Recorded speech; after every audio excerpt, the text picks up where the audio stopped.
경제.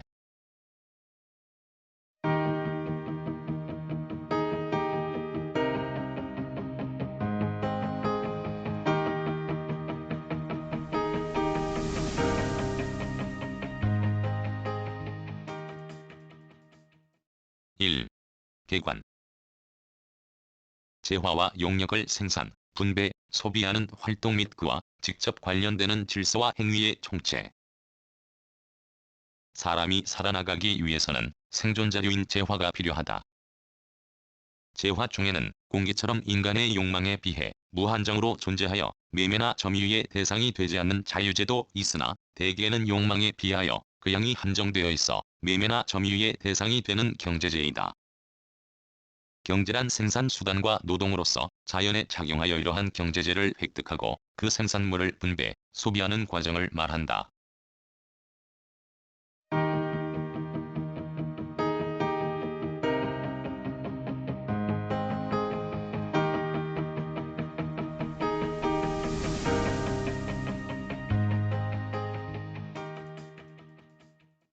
2.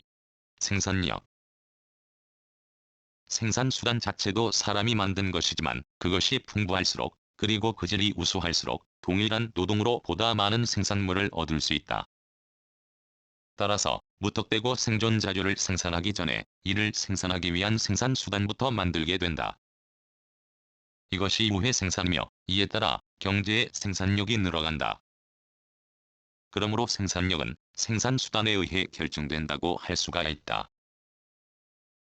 한편, 생산은 사람이 혼자서 할 수 있는 것이 아니며 반드시 사람들이 공동으로 해낸다. 따라서 생산은 사회적 생산이기 마련이다. 가령 무인도에서 혼자 생활한 로빈선 크루소도 생존을 위한 생산 작업에 사용한 것은 하나같이 그가 타고 있던 배에서 날라온 자기 이외의 인간이 생산한 것들이었다. 따라서 생산 다음에는 사회적 생산으로 획득한 재화를 어떠한 규칙에 따라 각자에게 나누느냐 하는 분배 문제가 일어나게 된다.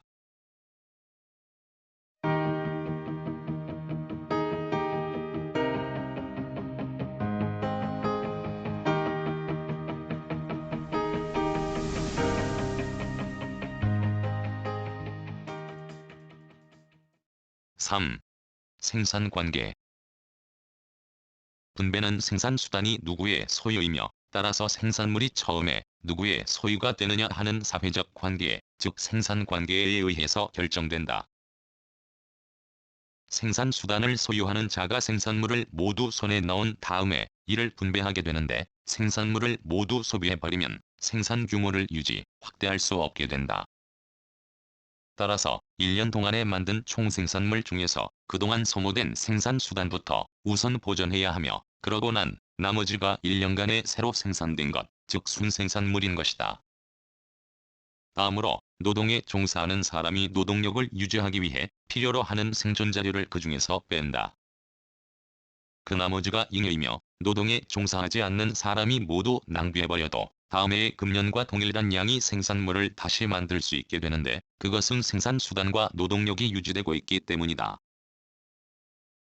그러나 다음 해에 생산을 확대하고자 할 경우에는 금년의 잉여를 모두 낭비하지 않고 어느 정도 남겨 생산수단과 노동에 종사하는 사람을 증가시키기 위한 생존자료로서 생산에 환류시켜야 하는데, 이것이 축적이다. 생산물이 늘어나 보다 많은 사람들이 보다 높은 생활 수준을 얻는 일, 즉 사회의 발전은 잉여에서 축적을 이끌어낼 수 있느냐의 여부에 달려있다.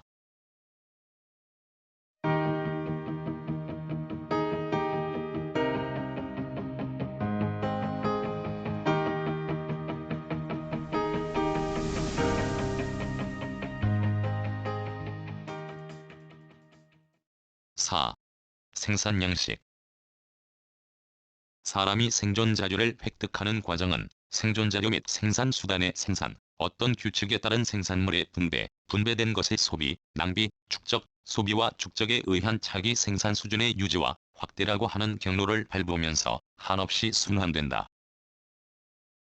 이 과정이 경제이며, 이는 생산력과 생산관계라는 두 가지 계기로 이루어진다고 볼 수 있다. 전자는 생산 수준의 높이를, 후자는 생산물의 분배를 정하기 때문이다. 이 두 가지의 결합 양식을 생산 양식이라 하며, 그 양식 여하에 따라 어떠한 형태의 경제생활이 영위되었는지, 어떠한 이유로 두 가지 계기의 변혁이 생겨 그 변혁으로 경제생활이 어떻게 변화해왔는지를 알 수가 있다.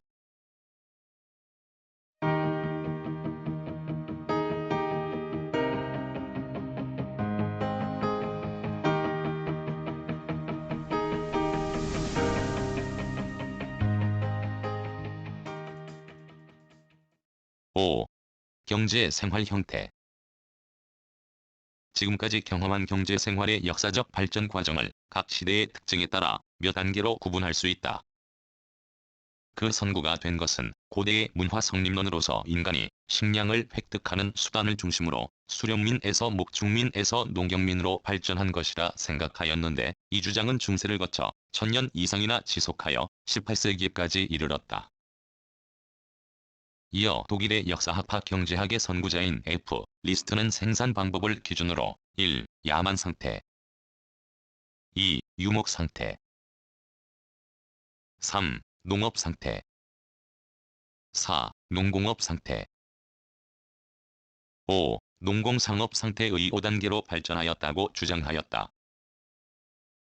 이어 K. 마르크스는 생산 양식과 생산 관계를 기준으로 1. 원시 공산사회, 2. 고대 노예사회, 3. 중세 봉건사회, 4. 자본주의 사회, 5. 사회주의 사회 등 5단계 발전설을 주장하였으며, W. 로스토는 경제성장의 재단계 The Stages of Economic Growth에서 경제성장을 기준으로 1. 전통적 사회의 단계, 2. 선행조건 단계, 3. 도약단계, 4. 성숙단계, 5. 대량 소비 단계 등 5단계로 구분하였다.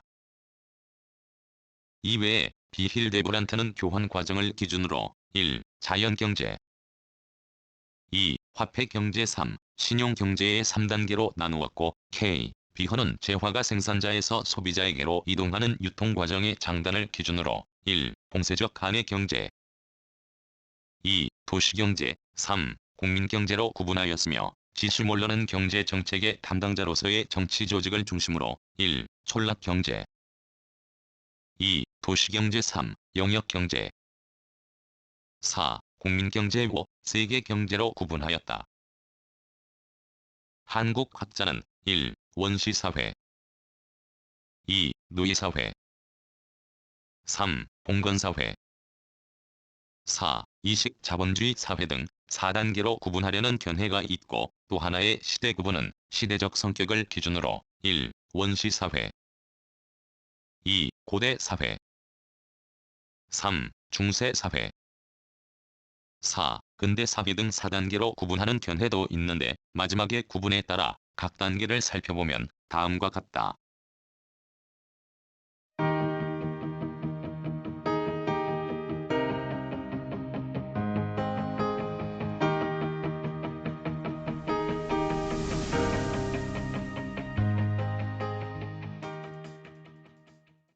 1. 원시사회. 시족을 중심으로 채집, 수렵, 어로에 의한 자급자족의 공동체적 생활을 하였으며, 유목과 농경이 시작되었다.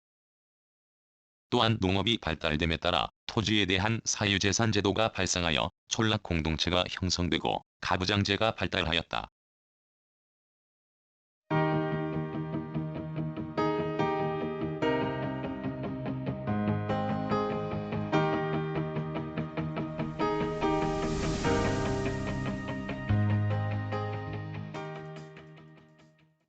(2) 고대 사회. 사유재산 제도가 발달함에 따라 피지배계급인 노예계급이 발생하여 이 노예가 모든 생산 활동을 담당하였으며, 농업과 수공업이 일반화되고 금속화폐가 사용되기 시작하여 화폐경제가 발달하였다.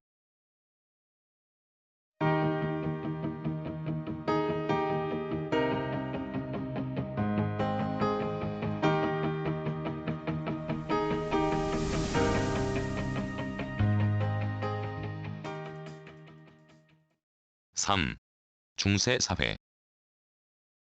노예 공급의 감소, 노예 반란, 노예 노동에 의한 경영의 불합리 등으로 노예제도가 붕괴하고 봉건사회가 성립하였다. 중세 봉건사회의 경제는 장원제도와 농노제도의 기초를 둔 농업 중심의 경제였지만 봉쇄적 자급자족의 경제였으므로 상공업자의 동업조합을 중심으로 한 도시경제로 변천되어 갔다. 또한 화폐경제와 상품 생산이 발전됨에 따라 공조와 부역이 현물 형태에서 화폐 형태로 변해가고 동시에 농노의 신분적 예속이 해이되어 자유로운 임금 노동자로 바뀌어갔으며 16세기경부터 근대적 중앙 집권 국가가 성립되면서 중상주의를 발전시켜 상업 자본의 축적을 촉진시켰고 수공업에서도 간해공업에서 제조공업으로 전환하여 근대적 기계공업으로 변화하면서 봉건사회는 붕괴했으며 따라서 자본주의의 성립이 촉진되었다.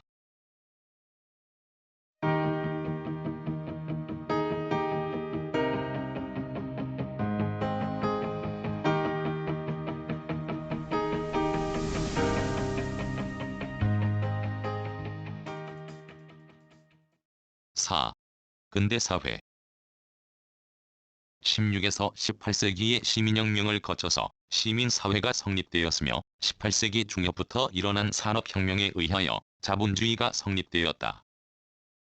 즉, 산업혁명을 통하여 수공업적 생산 양식이 기계적 생산 양식으로 변화하고 이 기술 혁신으로 사회, 경제 등의 획기적인 변혁을 가져왔다.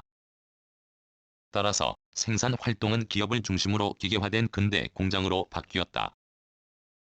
즉, 경공업 기계공업에서 철강, 석탄공업에서 교통혁명 등의 순으로 발전하였다. 이어 자본주의는 1870년대에 이르러 완전한 성숙을 보여 산업자본국으로 발전하고 그것은 거대한 독점기업을 형성하여 독점자본주의로 전환하였으며 더 나아가 자본가가 기업자본의 조달을 은행 등 금융기관을 통하게 되면서 금융자본이 지배하는 금융자본주의가 형성하게 되었다. 그러나 1930년대에 접어들면서 자본주의의 모순이 드러나 수정이 불가피하게 되어 수정자본주의로 전환하게 되었다. 자본주의 경제의 특징은 사유재산제도, 경제활동의 자유, 영리주의, 시장경제 등이 기본이 되고 있는 점이고 수정자본주의의 특징은 계획성의 가미, 근로자의 지위 향상, 기업의 사회적 책임 자각 등이다.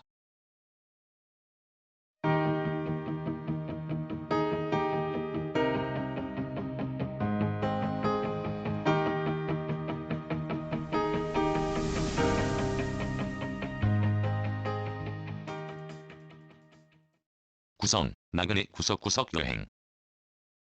낭독, 글 읽어주는 강지식. 들어주셔서 고맙습니다.